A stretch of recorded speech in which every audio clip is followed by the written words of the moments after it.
ওয়ালাইকুম আসসালাম আকিব। আজকের ক্লাসে সবাইকে স্বাগতম। Sound okay? Okay, thank you for your reply without question. Sound quality ঠিক আছে কিনা সবকিছু দেখছি। যারা ক্লাসে আছো, যে ক্লাস থেকে থাকো না কেন, একটু কমেন্টস করবে, ভালো লাগবে। কথাবার্তা হলে গ্রুপটা খুব প্রাণবন্ত হবে। ঈদের পরে আজকে প্রথম ক্লাস। ওয়ালাইকুম আসসালাম ফয়সাল অনিক। একটু মেনশন করি সবাইকে, তোমরা সকলেই জানো অনার্স তৃতীয় বর্ষের কোর্সের ক্লাস শুরু হয়ে গেছে। তোমরা যারা ভর্তি হয়েছে তারা তো ক্লাস করছোই, অনেকে ভর্তি হবে বলছে। এবং তোমরা অবশ্যই তোমাদের ফ্রেন্ডদের কাছে একটু শেয়ার করবে। অনেকে জানে না এখনো ক্লাস শুরু হয়েছে, যদিও ফেসবুকে ইউটিউবে প্রি ক্লাস দেওয়া হয়। ওকে, আমরা শুরু করতে পারি। আমরা চিরায়ত বলবিদ্যা শুরু করেছিলাম। শামনি ওয়ালাইকুম আসসালাম। গ্রুপটা প্রাণবন্ত হবে। আর তোমাদের এই গ্রুপে কিন্তু তোমরা পোস্ট করতে পারো। হ্যাঁ, আমি তো এটা ওপেন মনে করে রেখেছি। তোমরা বিভিন্ন সময় বিভিন্ন ধরনের প্রবলেম কিন্তু পোস্ট করতে পারো। একটু গ্রুপটাকে একটু কি বলবো, প্রাণবন্ত রাখতে পারো। সময়ের অভাবে অনেক সময় আমি অনেক এক্সট্রা কিছু লোড দিতে পারি না। তবে তোমাদের বলে রাখি যে এই যে তোমরা ফার্স্ট ইয়ারে যে যেমন রেজাল্ট করেছো, আমি জানি অনেকেই ভালো করেছে, অনেকেই আর খারাপ করেছে। তবে মেজর তিনটাতে অনেকেই ভালো করেছে। এই যে সেকেন্ড ইয়ারের যে তিনটা মেজর কোর্স আছে, চিরায়ত বলবিদ্যা, তড়িৎবিদ্যা, চৌম্বকত্ব, আর তারপরে অপটিক্স, জ্যামিতিক গোলক, আলোক বিজ্ঞান যেটাকে বলে, এই তিনটা কিন্তু ফার্স্ট ইয়ারের তিনটা মেজর কোর্সের মতো না। এই তিনটাতে কিন্তু অবহেলা করলে কিন্তু তোমার আবারও ইমপ্রুভমেন্টের কাতারে নাম লেখাতে পারো তোমরা। কারণ ফার্স্ট ইয়ারের কোর্সের মতো কিন্তু এগুলো এতটা ইজি হবে না। পরীক্ষার আগে এসে কভার করা কিন্তু সম্ভব হবে না। প্রশ্নগুলোর আগের ক্লাসটা দেখেছো, লেকচার 2 এক ঘন্টার উপরে লেগেছে একটা প্রশ্নের, তাও পুরোটা শেষ হয়নি, একটা পার্ট শেষ হয়েছে, আর একটা পার্ট বাকি আছে, অল্প একটু পার্ট।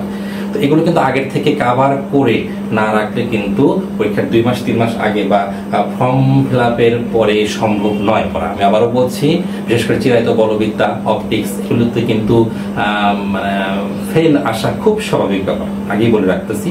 এবং তোমাদের পড়ার প্যাটার্নটা বলি, তোমরা, আমি হয়তো ক্লাস নিচ্ছি, কেউ দেখছে, আচ্ছা যারা দেখছে তারা দেখছে, ভালো কথা। একটু স্ট্র্যাটেজিটা বলি, এটা কিন্তু দেখে পড়ে শুনে বুঝে তুমি পড়লা, দেখলা, কিন্তু বাসায় যদি না লেখো, তুমি যদি রাত খাতায় যদি প্রশ্নের প্রুফটা যদি না দেখে 2 থেকে 3 বার প্র্যাকটিস না করো, তাহলে কিন্তু বছর শেষে তুমি কোনো কিছুই আয়ত্তে আনতে পারবে না। ছোটখাটো কিছু সংজ্ঞা সেটা মুখস্থ করা যায়, সেটা আলাদা কথা। কিন্তু যেটাই বলছি আমি, তুমি যদি না লিখে বড় প্রশ্নগুলো প্র্যাকটিস করো, তাহলে পরীক্ষার খাতায় কিন্তু, বোর্ড পরীক্ষার খাতায় কিন্তু মোটেই ভালো করতে পারবে না। আর ইনকোর্সের কথা বলে রাখি, ইনকোর্স অবশ্যই গুরুত্ব সহকারে দেবে। কলেজে যে আমরা 2টা ইনকোর্স নেই, আমার কলেজেও আমি নেই, তোমাদের কলেজগুলোতেও হবে। ইনকোর্স 2টা একটু ভালো করে দিবা, কারণ ইনকোর্সের মার্কটা কিন্তু অ্যাড হয়। ওকে, সেই মার্কটা কিন্তু আমরা ন্যাশনাল ভার্সিটিতে ইনক্লুড দিই। হ্যাঁ, আর টেস্ট যেটা থাকে সেটা আর কি পারফরমেন্স টেস্টে নেওয়া হয়, সেটা মার্ক কিন্তু যোগ করা হয় না। সো তোমার চেষ্টা করবা ফার্স্ট ইন কোর্সটা খুব ভালোভাবে দেওয়ার। আমিও চেষ্টা করব এই চিরায়ত বলবিদ্যার 3টা চ্যাপ্টার আগে একটু শেষ করার চেষ্টা করব। তারপরে অন্য একটা কোর্সে 3টা, প্রত্যেকটা চ্যাপ্টারের প্রত্যেকটা কোর্সে 2-3-4টা চ্যাপ্টার করে শেষ করতে পারলে ফার্স্ট ইন কোর্সের আগে, এটা কিন্তু খুব ভালো একটা দিক হবে। ওকে, কথা না বাড়িয়ে আমি পড়াশোনায় চলে যাই।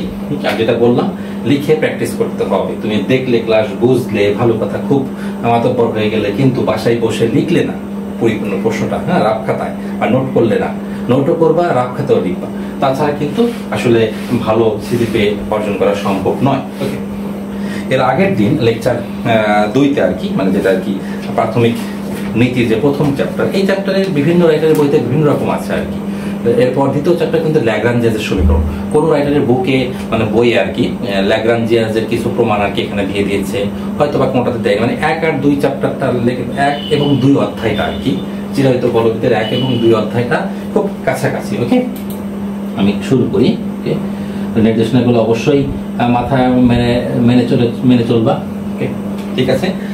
এর আগের দিন যেটা করেছিলাম, সম্ভবত সেই প্রশ্নটা ছিল হচ্ছে ডিয়ার ল্যাম্বার্টের লেকচার 2তে ডিয়ার ল্যাম্বার্টের নীতি থেকে ল্যাগ্রাঞ্জের গতির সমীকরণ। হ্যাঁ, একটা জায়গায় এসে বলেছিলাম যে এটি সাধারণ ল্যাগ্রাঞ্জের সমীকরণ, সেখান থেকে আমি শুরু করতেছি। হ্যাঁ, লেকচার 3 থেকে। লেকচার 2তে কি ছিল, লাস্ট পর্যায়ে ছিল Q J equal to d of dt del t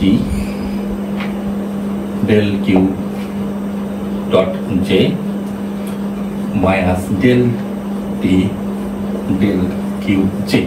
আমার সেটা এখানে এটাকে 4 নং সমীকরণ দেওয়া আছে, 4 কি 8 সেটা আমার মনে নেই, দেখি 4 8 দেখে এরকম দেখতে, হ্যাঁ এটা 4 নম্বরই দেওয়া আছে। যাই হোক, এটা ছিল সাধারণ ল্যাগ্রাঞ্জিয়ানের সমীকরণ, সাধারণ আকারে ল্যাগ্রাঞ্জের সমীকরণ, কিন্তু আসলে ল্যাগ্রাঞ্জিয়ান যেটাকে বলে আর কি, ল্যাগ্রাঞ্জের সমীকরণ আরেকটা আছে, সেটা আমরা দিকে যাবো। তাহলে এই পর্যন্ত শেষ ছিল, এরপর থেকে আজকে শুরু লেকচার 3। ওকে, এখানে কিউজে কি বলা হয়, সার্বিক বল। এখানে মানে এরপরে থেকে আমি শুরু করছি, কিন্তু এইখানে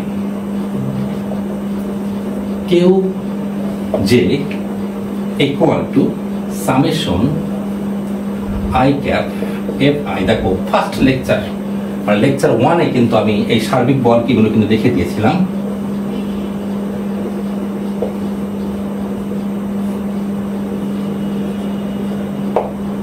এটাকে কিন্তু বলা হয় কি, সার্বিক বল। হ্যাঁ, এই কিউজে কে এই পুরোটাকে বলা হচ্ছে কিন্তু সার্বিক বল। এখানে কিউজে কি, সার্বিক বল। সার্বিক বলের সমীকরণটা আমি লিখলাম কিউজে। ওকে, ঠিক আছে। এখন আমাদের বিভব শক্তিটা নিয়ে আসতে হবে। এখানে আমাদের কি নিয়ে আসতে হবে, সিস্টেমের বিভব শক্তি নিয়ে আসতে হবে। হ্যাঁ, তাহলে আমরা লিখবো আবার সিস্টেমের বিভব ফাংশন বা অপেক্ষক ভি হলে আবার আমাদের উদ্দেশ্য হবে এইটার সাথে কি, এটা আমি এক্সট্রা লিখে দিলাম, কিন্তু কিউ যে সমান সমান হাতে এটা আমি এক্সট্রা লিখে দিলাম, এই ডানটুকু এখানে লাগতেছে। ওকে, আমাদের উদ্দেশ্য হবে এই সার্বিক বলের সাথে বিভবের একটা সম্পর্ক করা, কারণ টি মানে গতিশক্তি, তো ল্যাগ্রাঞ্জিয়ান হচ্ছে L equal to T minus V, মানে গতিশক্তি মাইনাস বিভব শক্তির যে একটা পরিবর্তনটা পরের চ্যাপ্টারে আমরা পড়বো, সেটা কিন্তু ল্যাগ্রাঞ্জিয়ান। তো আমাদের উদ্দেশ্য হবে একটা এই সমীকরণে ভি নিয়ে আসা, বিভব ফাংশন ভি নিয়ে আসা। তো বিভবের সাথে বলের একটা সম্পর্ক আছে, বিভবের সাথে বলের একটা সম্পর্ক আছে, সেটা এইচএসসি লেভেলেও আমি এক্সট্রা করে পড়াই, কিন্তু এখানে কিন্তু স্থানাঙ্কটা চেঞ্জ হয়ে যাবে। হ্যাঁ, অনার্স ফার্স্ট ইয়ারেও পড়ানো হয়, কিন্তু অন্যভাবে পড়ানো হয়। একটু দেখি আর কি। তো সিস্টেমের বিভব ফাংশন, সিস্টেমের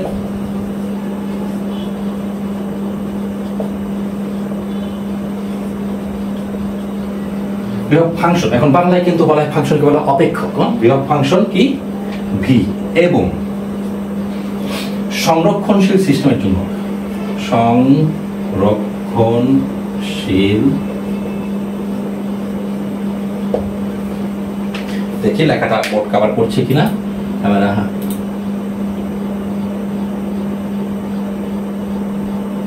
ঠিক আছে। সংরক্ষণশীল সিস্টেমের জন্য, ওকে, সংরক্ষণশীল সিস্টেমের জন্য কি বলা যেতে পারে। আচ্ছা হ্যাঁ, আমি এই যে প্রুফটা পড়তেছি, এই যে ল্যাগ্রাঞ্জের যে সমীকরণ, গতির সমীকরণ আমি পড়বো, হ্যাঁ, এটা কিন্তু সম্পূর্ণটাই কিন্তু সংরক্ষণ সিস্টেমের জন্য আর কি। আমি সর্বশেষ যে সমীকরণটা পাবো সেটা আমি দিয়ে সুন্দর করে আমি লিখে দেবো যে এটি সংরক্ষণশীল সিস্টেমের জন্য ল্যাগ্রাঞ্জের যে সমীকরণ, এটা কি ছিল, ল্যাগ্রাঞ্জের সাধারণ সমীকরণ। সেই সাধারণ সমীকরণ থেকে আমি সংরক্ষণশীল সিস্টেমের জন্য একটা সমীকরণ নিয়ে আসবো, যেটা হচ্ছে তোমার বৈবস্থ থেকে বেশি পাওয়া যায়। ওকে, ঠিক আছে। তাহলে কি করব আমরা, সংরক্ষণশীল সিস্টেমের জন্য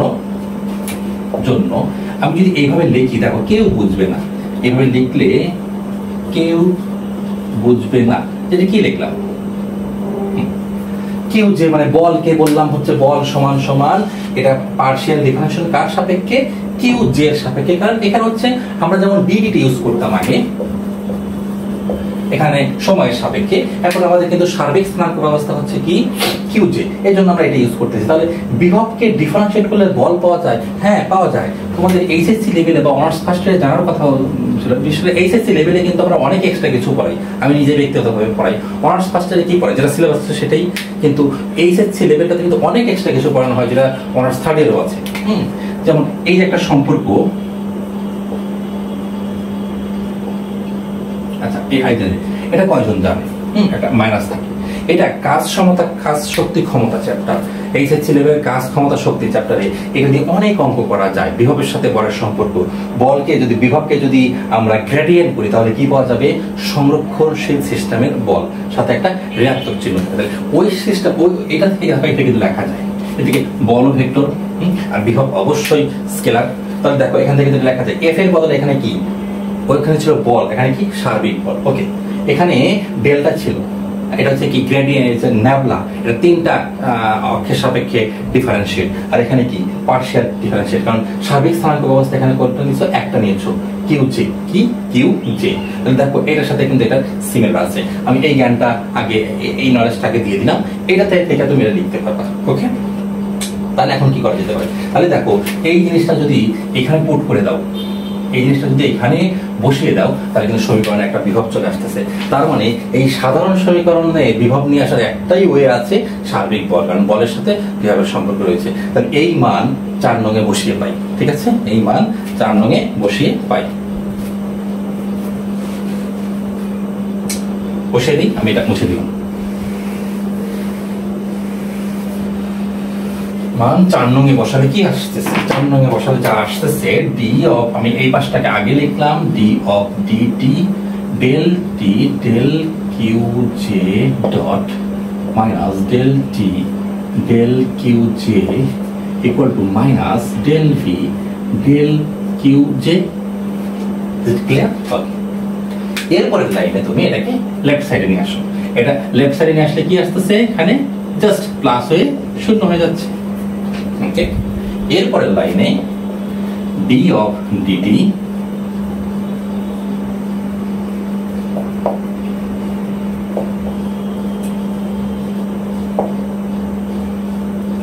তুমি যদি এটাকে এভাবে কমন না, দেখো তো কি আসে, কমন নিতে পারো এইটা থেকে রে বাবা, del del Q J, del del Q J. হ্যাঁ ঠিক আছে, টি মাইনাস কমন নিলে মাইনাসে প্লাসে মাইনাস হচ্ছে, টি মাইনাস ভি, এই টি এবং ভি এভাবে আসছে। ঠিক আছে, এখন কিন্তু একটা ফরম্যাট আমরা পেলাম, এটাকে 5 নং সমীকরণ দেব।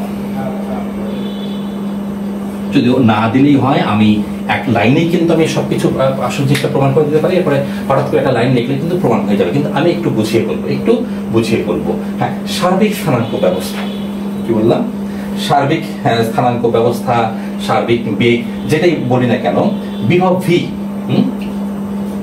বিভব ভি যেটা, আচ্ছা এটা এটা এটা কি একটু দেখি।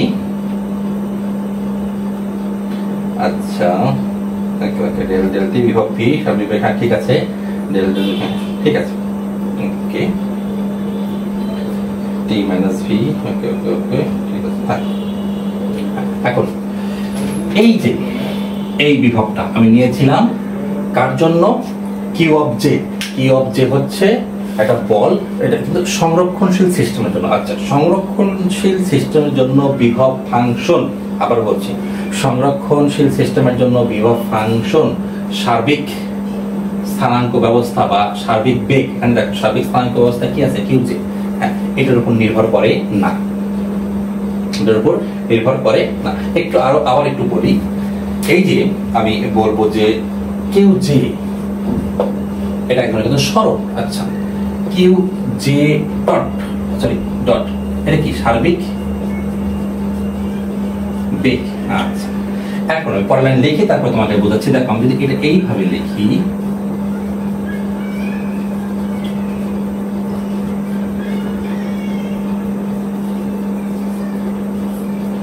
আমি একটু মডিফাই করে লিখলাম, দরকার আছে, কেন দরকার আছে তুমি দেখলেই বুঝতে পারবে।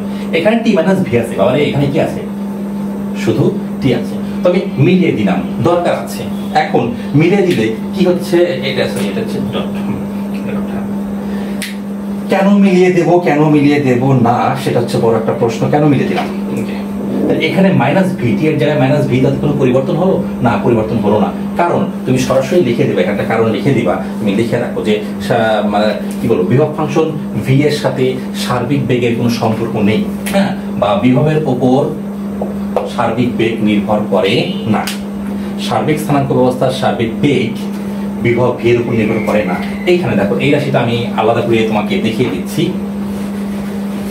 যদি নির্ভর নাই করে del del Q j T minus V, এটা কিন্তু আমরা ডিফারেন্সিয়েট হবে কিভাবে, del T del Q of j minus del V del Q of J dot. হ্যাঁ, যদি নির্ভর নাই করে এই টার্মটা কি হয়ে যাবে, শূন্য হয়ে যাবে। যদি নির্ভর নাই করে এই টার্মটা কি হয়ে যাবে, শূন্য হয়ে যাবে। তো ঘুরে ফিরে এটাই থাকতেছে, ঘুরে ফিরে এটাই কিন্তু থাকতেছে। ওকে, তার মানে এখানে টি মাইনাস ভি দিলে কোনো সমস্যা আসে যায় না। ওকে, কারণ কি, এই টি মাইনাস ভি কে বলে ল্যাগ্রাঞ্জিয়ান এল। একটু পরের লাইনে আমি লিখতেছি। তার মানে কি বললাম, বিভব ফাংশন সার্বিক বেগের উপর নির্ভর করে না, বা সার্বিক বেগ বিভবের উপর নির্ভর করে না। এখন দেখো, এখন যদি আমি এই এটা বাস্তব দেওয়ার দরকার নাই, কিছুই দরকার নাই, লিখে যাও, শুধু কারণগুলো সাইড নোটে লিখে যাবে, এইভাবে কারণগুলো সাইড নোটে লিখে দিবে। ওকে, এরপর যদি আমি বলো D of DT del L del Q of J dot minus del Q of J L equal to 0, here এখানে L equal to T minus V, L কে বলা হয় ল্যাগ্রাঞ্জিয়ানের সমীকরণ, না ল্যাগ্রাঞ্জিয়ান। তাহলে এই যে এখানেও এ টি আছে, এখানে টি মাইনাস ভি আছে, এখানে এল বসাবো, এখানে এল না বসালে তো সমীকরণটা আসতেছে না, এই জন্য আমি টি মাইনাস ভি বসালাম। কিন্তু ভি ডেল কিউ এর কিউ যে ডটের উপর নির্ভর করে না, সার্বিক বেগের উপর নির্ভর করে না, তাই আমি এটা লিখতে পারি। এই যে বক্স করে রাখলাম, এই সমীকরণকে বলা হয় কি, সংরক্ষণশীল সিস্টেমের জন্য লিখে রাখতে পারো, এটি এই সমীকরণ কি, সংরক্ষণশীল সিস্টেমের জন্য ল্যাগ্রাঞ্জিয়ানের সমীকরণ। সংরক্ষণশীল সিস্টেমের জন্য ল্যাগ্রাঞ্জের সমীকরণ। এর আগে একটা ছিল সাধারণ সমীকরণ। ওকে, এই পর্যন্ত কিন্তু তোমার আসতে হবে। আর এখানে L equal to T minus V, গতিশক্তি মাইনাস বিভব শক্তির যে একটা পার্থক্য, সেটাকেই বলা হয় ল্যাগ্রাঞ্জিয়ান। ওকে, তাহলে এই বড় প্রশ্নটা কিন্তু শেষ হলো। দেখি কারো কোনো কমেন্টস আছে কিনা, একটু চেক করি।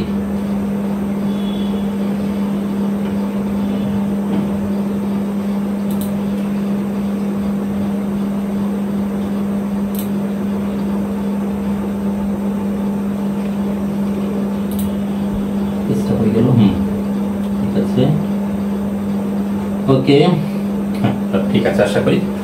ওকে, এরপর যেহেতু ল্যাগ্রাঞ্জিয়ান চলে আসলো এই চ্যাপ্টারে, আর যে একটা যে ছোট প্রশ্ন, মানে একটু সিম্পল প্রশ্ন আছে যে কণা সিস্টেমের ক্ষেত্রে ভরবেগের সংরক্ষণ নীতি, সেটা আমি পরে পড়বো। তবে যেহেতু আমি এখানে এল পড়ে ফেললাম, L equal to T minus V, সেহেতু দ্বিতীয় চ্যাপ্টারে যে প্রশ্নগুলো বিভিন্ন বইতে থাকে, আবার কিছু দ্বিতীয় চ্যাপ্টারের প্রশ্ন প্রথম চ্যাপ্টারে থাকে, তো এখান থেকে আরো দু একটা প্রুফ আমি পড়ে ফেলবো, যাতে দ্বিতীয় চ্যাপ্টারে যে আমার একটু সুবিধা হয়। যেহেতু এল পড়েই ফেললাম, Lagrangian L equal to T minus V, তাই আমরা কিছু গতির সমীকরণ পড়বো। হ্যাঁ, গতির সমীকরণ পড়বো, ল্যাগ্রাঞ্জিয়ানের সমীকরণের প্রয়োগ পড়বো আসলে। হ্যাঁ, ল্যাগ্রাঞ্জিয়ান সমীকরণের প্রয়োগ, এই যে সমীকরণটা কোথায় কোথায় প্রয়োগ করা যেতে পারে, যেমন সরল দোলক হতে পারে, জটিল বা যৌগিক দোলক হতে পারে, কপিকল হতে পারে, এগুলো কিন্তু পরীক্ষায় খুবই আসে, গ বিভাগের প্রশ্নে কিন্তু প্রমাণগুলো আসে। তাহলে আমরা কি পড়বো, ল্যাগ্রাঞ্জের সমীকরণের প্রয়োগ। ওকে, ল্যাগ্রাঞ্জের সমীকরণের প্রয়োগ করবো আমরা, 2-3টা পড়ি আমরা, এখানে 2টা একটা পড়ি, এর পরের চ্যাপ্টার আরো পাবো আমরা। ওকে, একটু আগায় থাকি আমরা। প্রথম চ্যাপ্টার যে শুধু যা বইতে আছে সেটাই পড়তে হবে, এখানে যদি সম্ভব হয় দ্বিতীয় চ্যাপ্টারের জিনিস যদি ইনপুট থাকে, আমি তো বললাম দ্বিতীয় চ্যাপ্টারের জিনিস প্রথম চ্যাপ্টারে বা প্রথম চ্যাপ্টার এবং দ্বিতীয় চ্যাপ্টারে একই করা হয়। হ্যাঁ, একই দুটা একই সাথে পড়লে কোনো সমস্যা নেই, কোনো কিছু বাদ যাবে না। ওকে, তাহলে এখন সব গতির সমীকরণে কি এখানে কিউ যে থাকবে, এখানে কিউ থাকবে না। একটা জিনিস খেয়াল করো, এখানে সময়ের সাপেক্ষে এটা কিন্তু ফিক্সড থাকবে ডিডিটি। এই q J dot q j এটা চেঞ্জ হবে, এখানে এক্স হতে পারে, এখানে থেটা হতে পারে। ওকে, এটা গতির উপর নির্ভর করবে। ওকে, তুমি যদি ধরো একটু উদাহরণ দিই, যে কপিকলে সেখানে এক্স চলে আসবে, এক্স ডট চলে আসবে, সরল দোলকের ক্ষেত্রে থিটা চলে আসবে। তার মানে এই কিউ জে ডট এইটা এবং এইটা কিন্তু বিভিন্ন জায়গায় পরিবর্তন হবে পরিস্থিতির সাপেক্ষে। ওকে, কিন্তু ডিডিটি সেম থাকবে। তাহলে ল্যাগ্রাঞ্জের সমীকরণের প্রয়োগ আমরা দেখি।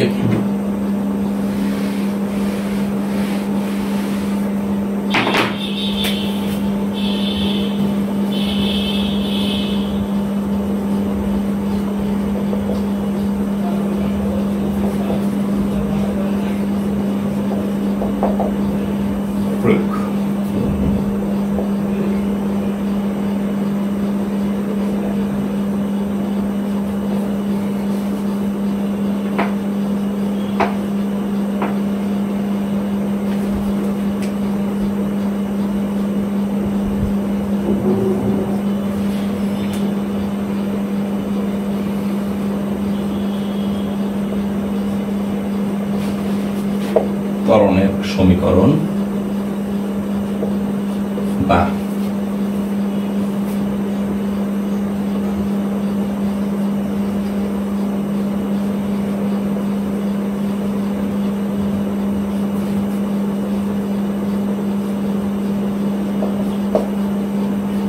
আচ্ছা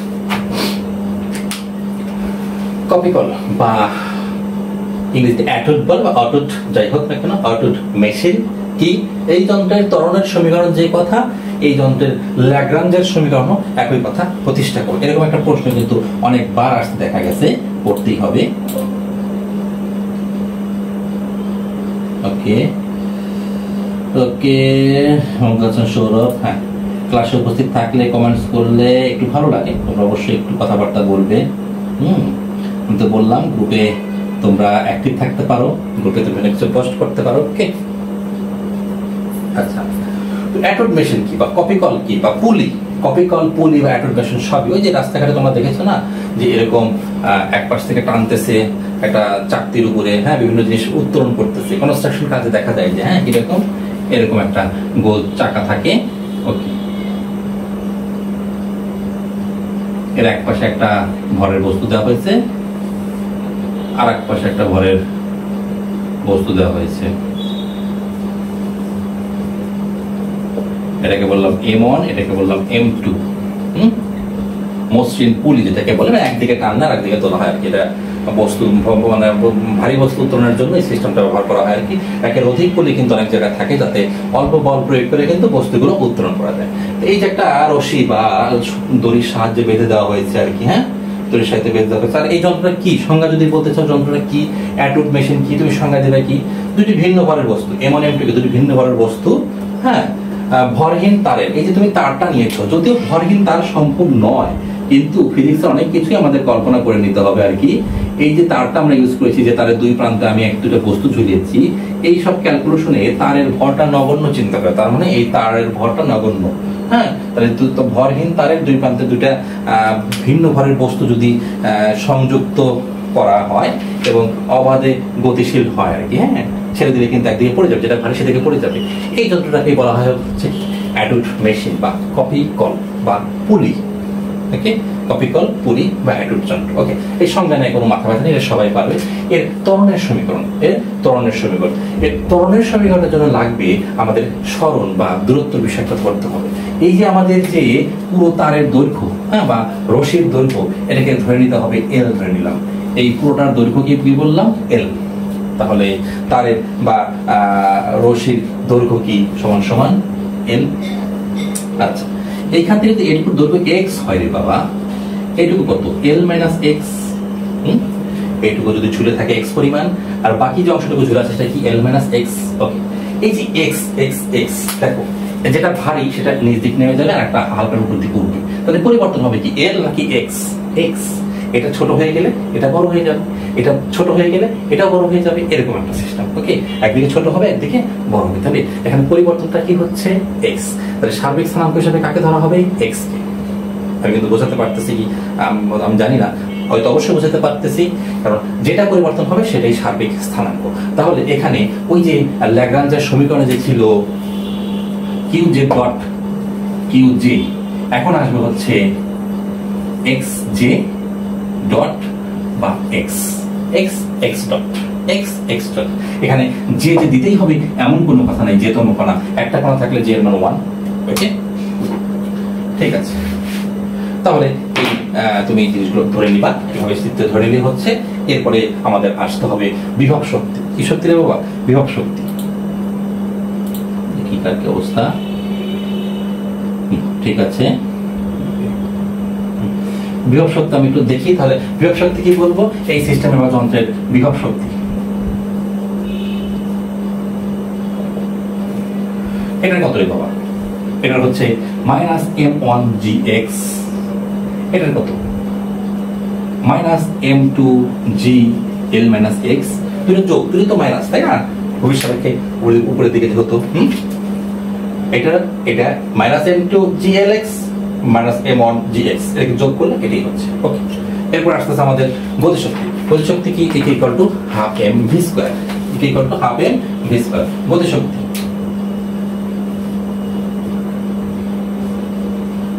half m1 m2 v, V তো ভি লিখবো না, ভি স্কয়ার লিখবো না, কেন?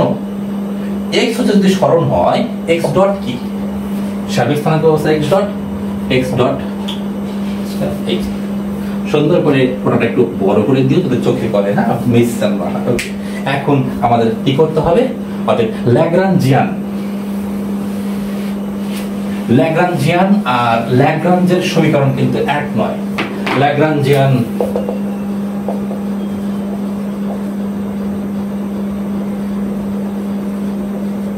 L equal to T minus V, এই যে এটা ছিল T, এটা ছিল V, তাহলে অতএব L equal to T কত হবে বাবা?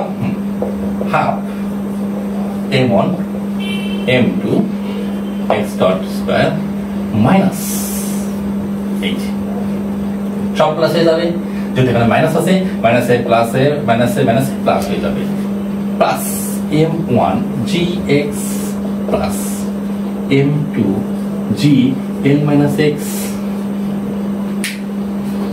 ওকে,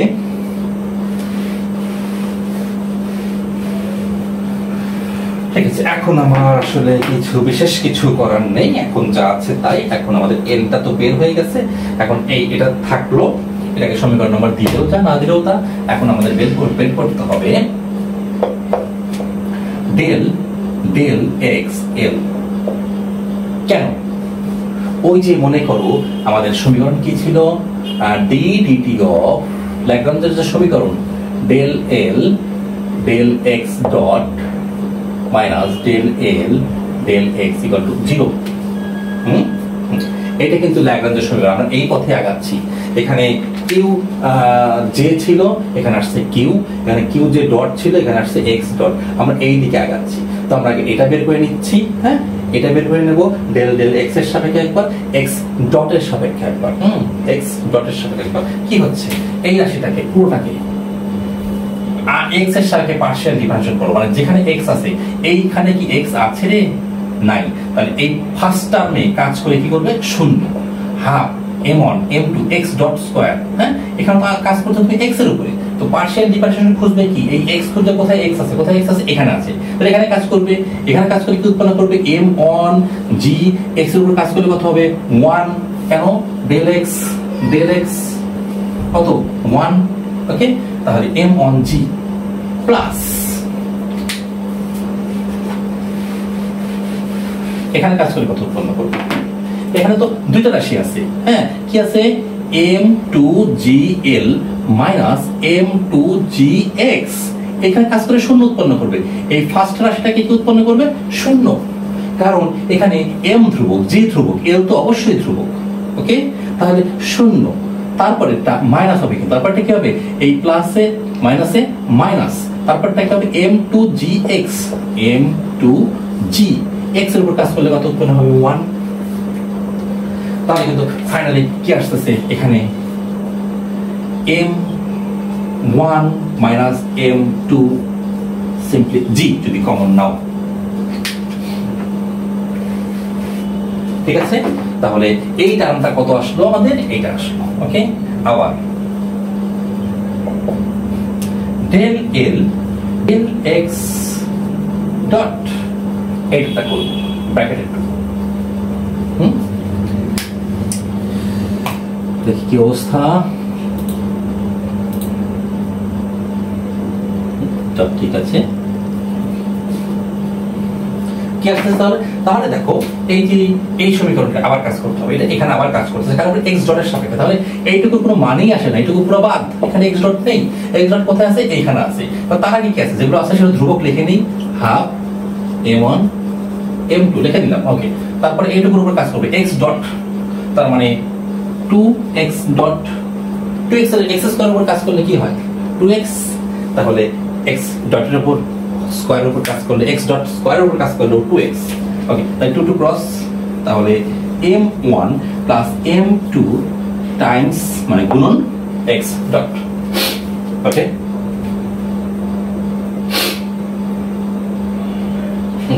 এখন এইটার উপর কি কাজ করেছে? আচ্ছা ঠিক আছে, এই মানটা আমাদের আসলো।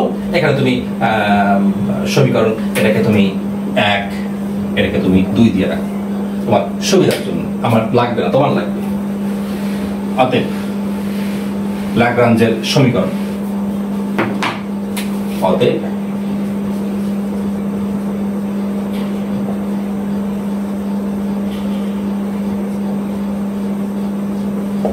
ল্যাগ্রাঞ্জের সমীকরণ হতে পাই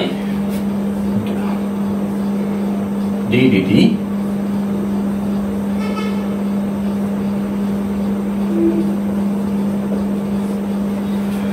তো এখন মান বসিয়ে দাও, 1 ও 2 হতে মান বসিয়ে পাই। আগে মানটা বসাও, তারপর ডান সাইডে লিখে রাখো। এখানে d of dt, এটার জায়গায় কত বসাবো আমরা? এই m1 plus m2 times x dot minus del x, sorry,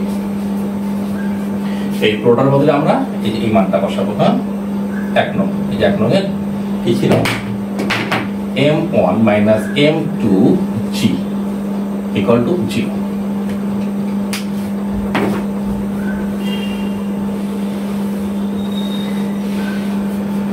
এখন বাবা কোনো কিছুর উপর যেমন d of dt y equal to এটাকে কি বলা যাবে?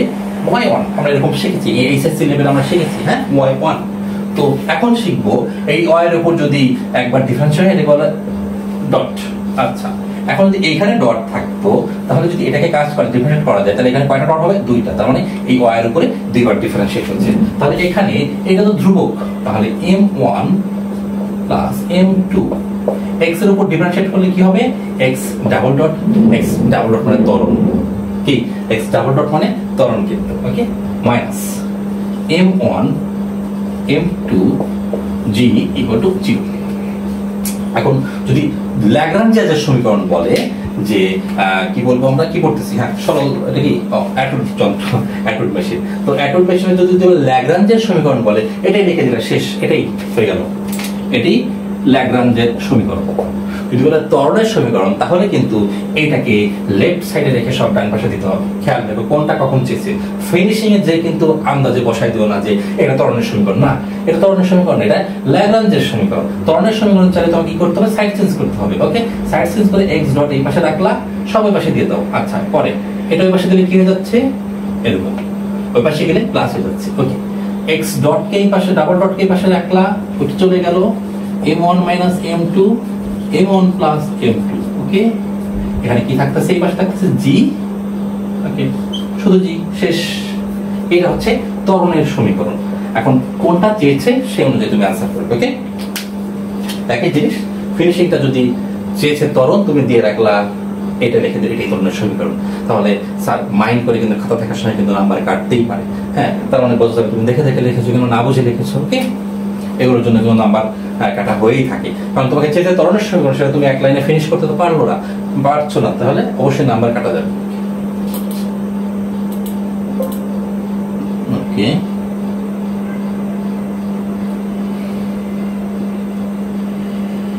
ঠিক আছে। এরপরে আরেকটা পড়া যেতে পারে, এটা হচ্ছে সরল দোলকের ক্ষেত্রে। হ্যাঁ, সরল দোলকের ক্ষেত্রে পড়া যেতে পারে। এটা সরল দোলকের ক্ষেত্রে আমরা একটু পড়িয়ে দিই, যদিও পরের চ্যাপ্টারে, এখন পড়ালে ভালো, সেকেন্ড চ্যাপ্টারে এটা পড়াতে হবে না।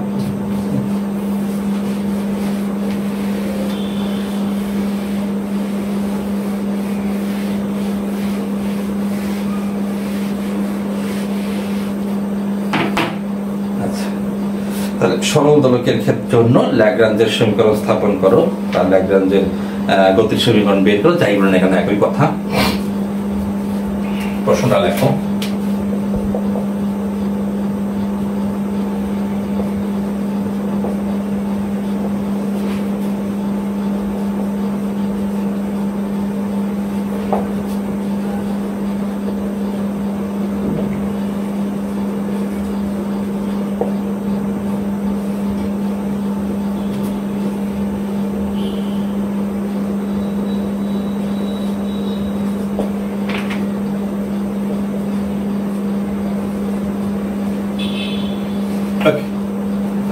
এখানে চেঞ্জ হয় কি দেখো তো, সরল দোলক তো ভালোই জানো, সংজ্ঞা সবাই জানো, এটা সংখ্যা এখানে চাইতেছে না। সুতার সাহায্যে একটা বব বা পিন একটা ঝুলিয়ে দেওয়া হলো, চেঞ্জ হচ্ছে।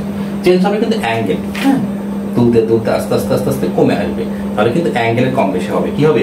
অ্যাঙ্গেলের কম বেশি হবে। তাহলে এখানে সার্বিক স্থানাঙ্ক কি হবে? থিটা। সার্বিক স্থানাঙ্ক থিটা। ওকে, কারণ সুতার যে দৈর্ঘ্য ও থেকে এ পরিমাণ কি ধরে নিয়েছি? এল। এখানে এল, ও এ কে এল, ও বি ও এল, ঠিক আছে? এটাও এল, এটাও এল। সুতার দৈর্ঘ্য তো সেম, শুধু উপরে নিচে ওঠে। তাহলে ও এ সমান সমান এল, ও এ ও বি সমান সমান এল। কার্যকর দৈর্ঘ্য যেটা কেবল, হ্যাঁ, না কার্যকর দৈর্ঘ্য তো কি বলা হয়? বড় এল দ্বারা, এখানে ছোট এল দেওয়া হয়েছে, তার ছোট এল, ঠিক আছে? সুতার দৈর্ঘ্য এল ধরা হয়েছে, সার্বিক স্থানাঙ্ক থিটা। তো এখানে গতিশক্তি কি হবে? এই অবস্থা গতিশক্তি T equal to half m, m তো পিণ্ডের ভর, m v square. v square কোনটা? এখানে শুধু আমি v স্কয়ার দিচ্ছি, কিন্তু এখানে v থাকবে না, এখানে v থাকতেছে না, কারণ এখানে বেগটা আমরা সরাসরি বের করতে পারতেছি না। তো v এর সাথে আমাদের এই থিটা একটা সম্পর্ক করে নিতে হবে। আমরা জানি কি জানেন? v equal to ওমেগা আর, মনে আছে? v equal to ওমেগা আর।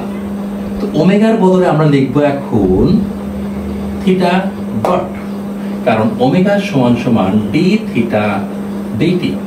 মনে করে দেই, হ্যাঁ, একদম সিম্পল উপায়। তার মানে omega equal to theta dot, থিটাকে যদি এই ডিফারেন্সিয়েট হয় সেটাকে বলা হয় থিটা ডট। আর আর এর বদলে আমরা লিখব হচ্ছে এল, দৈর্ঘ্য এল। এখানে কোনো আর মানে কোনো বৃত্তের ব্যাসার্ধ না, এখানে দৈর্ঘ্য এল। তাহলে ভি এর জায়গায় বসাবো আমরা T equal to half M theta L D square, that means half M theta dot square L square. Okay, এখন আমার বিভব শক্তি বের করতে হবে। এটা গেল গতিশক্তি, হ্যাঁ। এখন আমরা বিভব শক্তি বের করবো।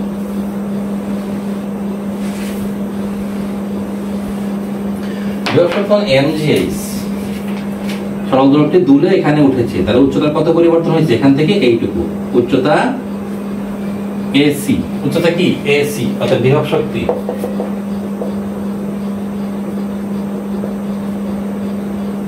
mg Times AC। AC কি রে বাবা? mg AC মানে কি? OA পুরোটা বিয়োগ OC, পুরোটা বিয়োগ এই অংশ, ঠিক তো? OC টা কি? OA মানে তো L, OA মানে কি? mg, OA মানে L, OC, OC কে তো রাখা যাবে, তাছাড়া আমরা সমাধান করতে পারবো না। OC বলে কি লিখবো আমরা? OC অফিসার ইনচার্জ, থানার OC না কিন্তু, হ্যাঁ। OC বলে আমরা এখানে সূত্র ফেলবো, cos থিটা একটা সূত্র ফেলবো। এগুলো তুমি এক্সট্রা নিচে নিচে বের করে নেবা কিন্তু, হ্যাঁ। আমি সাইডে লিখতে থাকলে সবকিছু ক্যালকুলেশনের মধ্যে থাকবে। cos থিটা ইকুয়াল টু মানে কি? এটা যদি থিটা ধরো, cos মানে কি? ভূমি বাই প্রতিভুজ, ভূমি মানে OC, প্রতিভুজ মানে OB, তাহলে OC equal to OB Times cos theta. তাহলে OB মানে কি? L cos থিটা, OB মানে L। এই যে তাহলে দেখো আমাদের বিষয়ের মধ্যে কিন্তু আর কোনো ঝামেলা থাকতেছে না, OCSC কিছুই থাকতেছে না। তাহলে L cos theta, L cos theta, এটা হচ্ছে V, অতএব ল্যাগ্রাঞ্জিয়ান L ইকুয়াল টু, অতএব L equal two T minus V। ওকে, তাহলে T মাইনাস V আমরা লিখে ফেলি।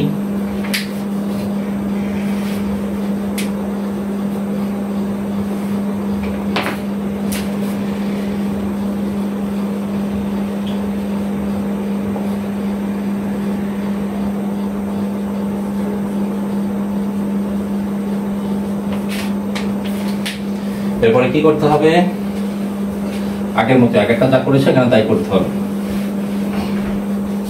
এল যেটা বের হলো, এটাকে ডিফারেন্সিয়েট করতে হবে কিসের সাপেক্ষে? অতএব ডেল এল ডেল থিটা, এটা করতে হবে del L del theta dot করতে হবে। ওকে, তাহলে এখানে কি হবে? এখানে কি থিটা আছে রে? নাই, তাহলে কাটা। প্রথমে শূন্য, এখানে থিটা আছে, প্রথমটা থিটা আছে না, মাইনাস শূন্য, পরটাই থিটা আছে, কস থিটা আছে, তাহলে মাইনাসে মাইনাসে plus mgl cos theta. mgl cos থিটাকে ডিফারেন্সিয়েট করলে কি হবে? sin থিটার সাথে একটা কি হবে? মাইনাস। ওকে, তার মানে প্রথম ডিফারেন্সিয়েট করে আসলো mgl minus mgl sin theta. Okay, আবার del l থিটা ডট কি হবে? আর এর উপর কাজ করবে না, শুধু কাজ করবে কার উপর? এর উপরে। Half m l square 2 theta dot. যদি থিটা ডট স্কয়ারের উপরে কাজ করে 2 সামনে নেমে আসবে আর একটা 2 থেকে 1 মাইনাস হবে। ওকে, তাহলে কি হচ্ছে এখানে 2 ক্রস হলে m l square theta dot. Okay, এখন ল্যাগ্রাঞ্জের সমীকরণ, অতএব ল্যাগ্রাঞ্জের সমীকরণ হতে পারে অতএব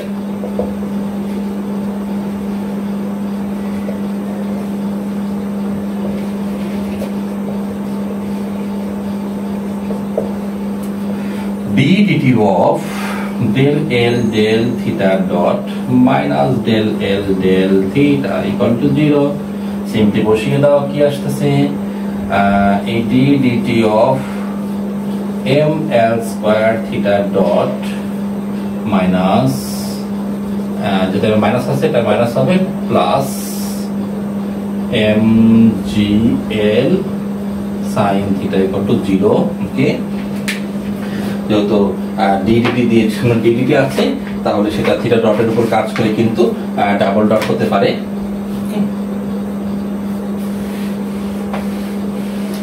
তাহলে কি আসতেছে? Equal to m l square theta double dot, কারণ m ধ্রুবক l ধ্রুবক, আর এটা সার্বিক স্থানাঙ্ক ব্যবস্থা বা সার্বিক বেগ, এটাকে যদি ডট করা হয় আবার ডিফারেন্স করলে আবার দুটো ডট হবে এরপরে, plus m g l sin theta equal to 0। এটা এভাবে লেখা যেতে পারে, এটাও গতির সমীকরণ লিখতে পারো, অথবা এটাকে যদি তুমি ফ্রি করতে চাও তাহলে theta double dot equal to m l square দিয়ে ভাগ করে দাও, তাহলে এটা 3 হয়ে যাবে, plus mgl sin theta division ml square equal to 0 K division করবা ml স্কয়ার দ্বারা। ওকে, দেখে দিতেই পারো। ওকে, যদিও দরকার নেই, 0 কে ডিভাইড করলে 0ই হচ্ছে, ডিভাইড করলে তাহলে কি হচ্ছে? এখানে কাটাকাটি করে m কাটা l cross, that means theta double dot plus কি লিখতেছি? হ্যাঁ, কি আসছে? এখানে l একটা থাকতেছে, g division l sin theta equal to 0। এটা কিন্তু সরল দোলকের ক্ষেত্রে ল্যাগ্রাঞ্জের সমীকরণ। ওকে, এই তো আমরা যেটা দেখলাম, আজকের ক্লাসটা এই পর্যন্ত থাকবে। এরপরের দিন আমরা সিস্টেমের যে সংরক্ষণশীল যে সূত্রের যে আর কি প্রমাণ আর কি, ছোট্ট দুটো জিনিস, ছোট্ট একটা জিনিস শিখে আমরা নেক্সট দ্বিতীয় চ্যাপ্টারে মুভ করবো আর কি। ওকে, যা যা করাবো এটাই করবা, আশা করি এর বাইরে কিছুই লাগবে, এর বাইরে কিছুই নেই। বইতে এলোমেলো অবস্থায় আছে, আমি একদম রিঅ্যারেঞ্জ করে বা অ্যারেঞ্জ করে গুছিয়ে পড়াচ্ছি। এখানে বাদ দিয়ে পড়ার কিছু নেই, সবই আমরা ডিটেল করবো। হ্যাঁ, তারপর ফাইনালি আমরা ফাইনাল সাজেশনটা আমরা দেবো আর কি। তো যাই হোক, আজকে ক্লাস সেই পর্যন্ত থাকবে। সকলে ভালো থাকবেন।